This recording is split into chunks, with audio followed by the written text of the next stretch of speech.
Hey everyone, welcome back to OCD Recovery's YouTube channel, where today I'm going to talk about a topic that we can cover over and over and over again. I got Daisy, guest over here, sounding like Darth Vader, so I have to talk really loud again because she has that trying to make content over here, and then this is what she does the entire time. Or she'll sit between my legs on one-to-ones.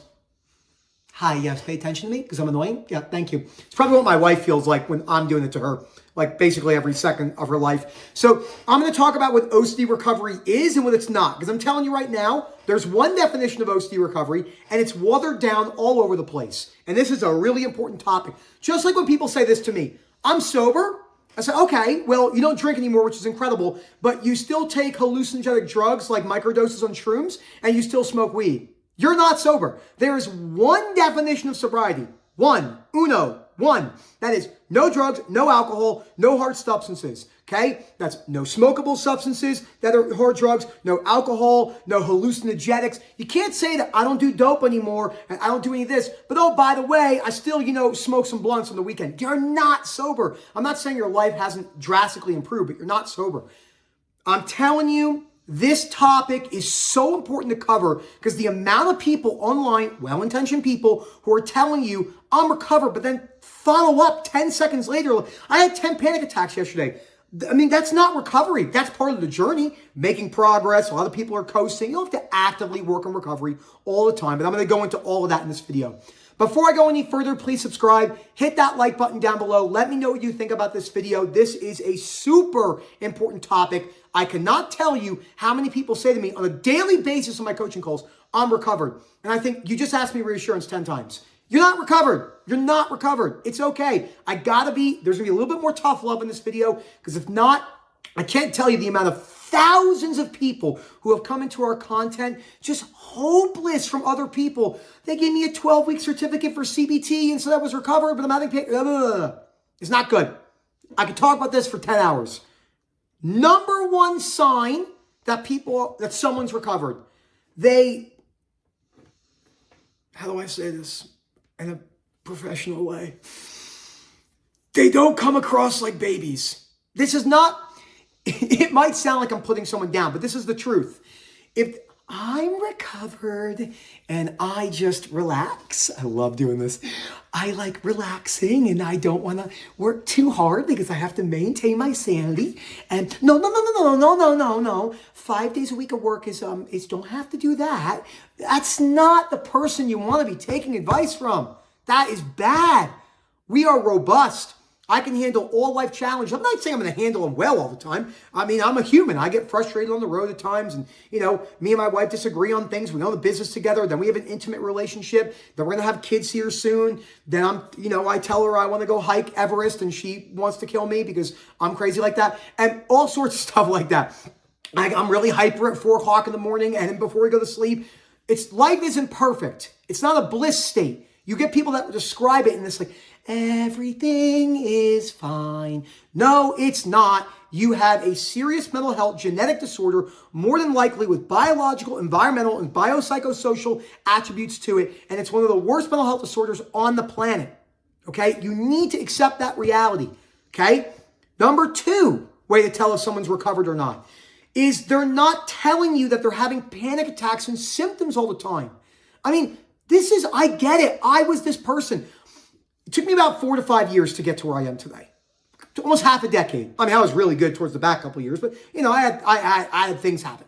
The first couple of years were shit. Total fucking dog shit, because I didn't listen to Rob. I was stubborn. I'm from New Jersey. I come from that area, can't even remember now.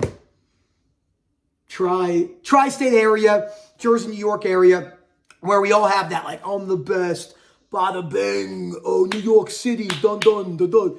And a lot of places on earth have that, but we really have that. So I was super stubborn, and I didn't listen to anyone said. Then I started to get better, and I had this period after met Rob in 2021 to 22, 2 to 2.5 years in, where I still had some symptoms, could have panic sensations. They weren't chronic the way they were, and that's okay. You could see in my earlier videos. Trust me. Go back and watch my earlier videos. I mean, you could really see, you can really see where I was to where I am today. I also was fat as shit. There's one video of me, I don't know, it must have been 4.5, 5 years ago, where I watch that video and I think, holy crap, my favorite thing to say, I'm a circle.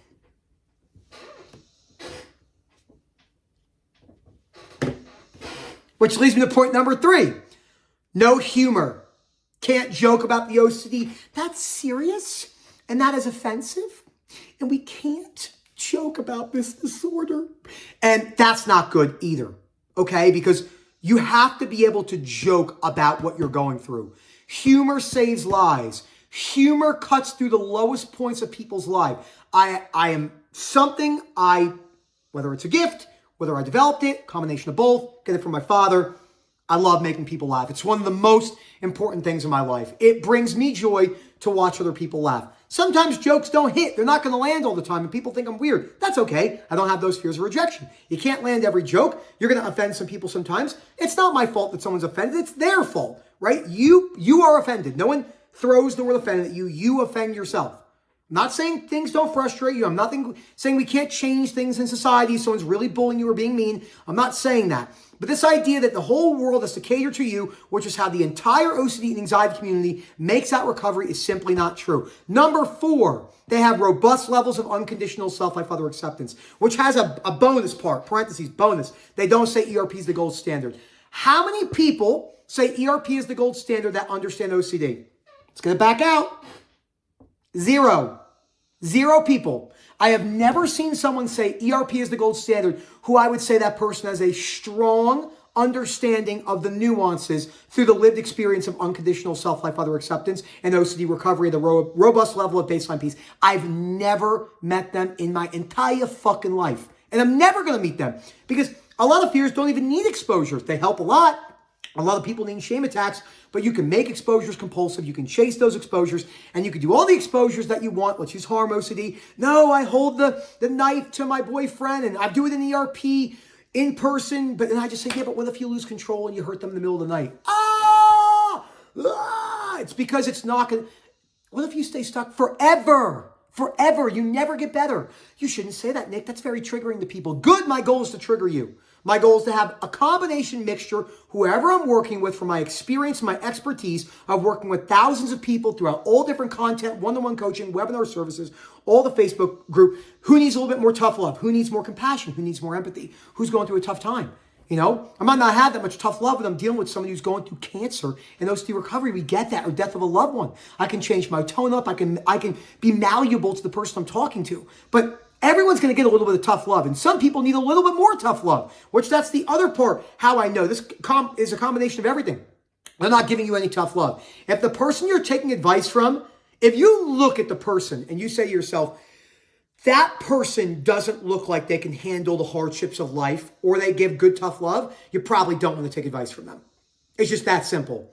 I'm not saying you have to be, this is the way, drill sergeant, right? We laugh, we joke around, we like to have fun, we talk shit. I like cigars, I like candy, I like to live. I have the elements of maybe principles that we use, like a Jocko Williams or a David Goggins and stuff like that. Incredible. Do I think they're in their content? That's all I know them by. And I read some of their books. Are they too rigid and have no self-acceptance? Of course they don't have that, because they don't know any better. And a lot of people view self-acceptance as a weakness, as complacency, as like, oh, I don't want that. If I have unconditional acceptance, no, I'm going to be a loser. I'll be weak and won't achieve my goals. Acceptance doesn't mean agreement. If you're not explaining that to you, I'm telling you, if you are working with someone and you've done 10 calls with them and this has not come up once, we have to learn to break down your worst case scenario, unconditional self-like other acceptance, and they don't seem like they have a good understanding. How many people on our calls, where I say, especially on the first call, because I take really detailed notes so they understand. Okay, I'm going to explain how your OCD is working. Core fear, why it feels so real, why you do compulsions, etc. And then they say to me, and I quote, it sounds like you're inside my head. If the person that you're working with, if it doesn't sound like they're inside your head or really understand, how in the literal fuck are they going to understand OCD? They're not going to. And the last thing is, if they haven't had it at the chronic level, we're going to get it one more time. 3rd time's a charm. Chance of them understanding OCD? 0. It's not possible. It's not possible. It's not possible. Doesn't mean they can't give some good advice and stuff like that. They don't mean really well. How could you understand the nuances of this disorder without having it? It's impossible. It's like me literally sitting here to you saying, I've read 10 books on gynecology. I know what it's like to give birth. It's like, you don't. I have no fucking clue what it's like to give birth. I have no idea, okay? I have no idea many things in this life. I have no idea what it's like to live in Australia your whole life. I have no idea what it's like to be a Sherpa or a porter making $3 a day hauling stuff on Everest. I have no idea what it's like to be a professional athlete. I have no idea what it's like to be tall. But it's okay. The reality is you're not going to be able to understand a lot of things in this life. Compassion, empathy, and stuff like that. I'm telling you right now, OCD recovery, these are ways to tell if someone knows how to recover. And what does OCD recovery actually look like? What I wanted to end this video with? Robust levels of peace. You have the genetics. It could come back. Chances are low, but I'm not scared of that. I'm not scared of on a one-to-one. Oh crap, is that compulsive? Are you doing that as a distraction? Those things don't cross my mind anymore. Because I have unconditional life acceptance that I have a disorder. Long-term baseline peace. Handle life hardships. Barely complain. You're a human. You're going to complain. I like talking shit. I like comedy. But I'm not whining. I'm not moping around. I'm not complaining all day. They have good structure in their life. They're good balance. They exercise hard. They get outside. They work hard. They have a good work ethic. How many people do I meet, strong OCD recovery, that do no physical fitness and they have a poor work ethic in their career? Zero. I've not met them once. It's never going to happen. It's not synonymous with OCD and anxiety recovery. Most people get this wrong. Phil at OCDrecovery.com. Let me know what you think. Hope to hear from you soon. And as always, enjoy the rest of your day.